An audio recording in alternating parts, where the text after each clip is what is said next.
બજાર કરતાં પણ એકદમ હાઇજેનિક રીતે અને ટેસ્ટી એવું આ ચવાણું મેં ઘરે કઈ રીતે બનાવ્યું છે, ચાલો એની રેસીપી તમારી સાથે શેર કરું. તેલ સરસ ગરમ છે.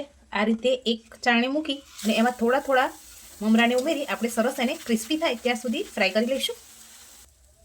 આ રીતે ચેક કરી લઈએ તો એકદમ ક્રિસ્પી થઈ ગયા છે. હવે આ રીતે આપણે બધા જ મમરાને ફ્રાય કરી લઈએ. મમરા સરસ ગરમ છે ત્યાર સુધી આપણે એમાં મમરાના ભાગનું મીઠું અને હળદર ઉમેરી દઈશું. હવે સરસ મિક્સ કરી લઈશું.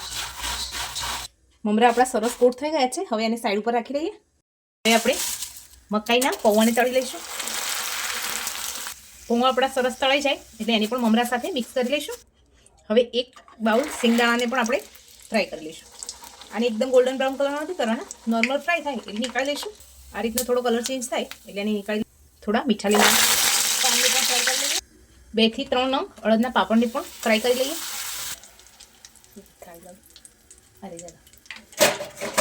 સરજારમાં દાણા ઉમેરીશું. જીરું છે એ ઉમેરી દઈએ. વરિયાળી ઉમેરીશું. ચાટ મસાલા પાવડર છે એ પણ ઉમેરી દઈશું. કાશ્મીરી લાલ મરચું ઉમેરીશું. હળદર પાવડર ઉમેરીશું. સ્વાદ પ્રમાણે મીઠું ઉમેરી દઈશું. લાસ્ટમાં લીંબુના ફૂલ ઉમેરી દઈશું. 1 ચપટી જેટલા લીંબુના ફૂલ ઉમેરીશું. થોડો સંચળ પાવડર ઉમેરીશું. મસાલો આપણો દળાઈ ગયો છે.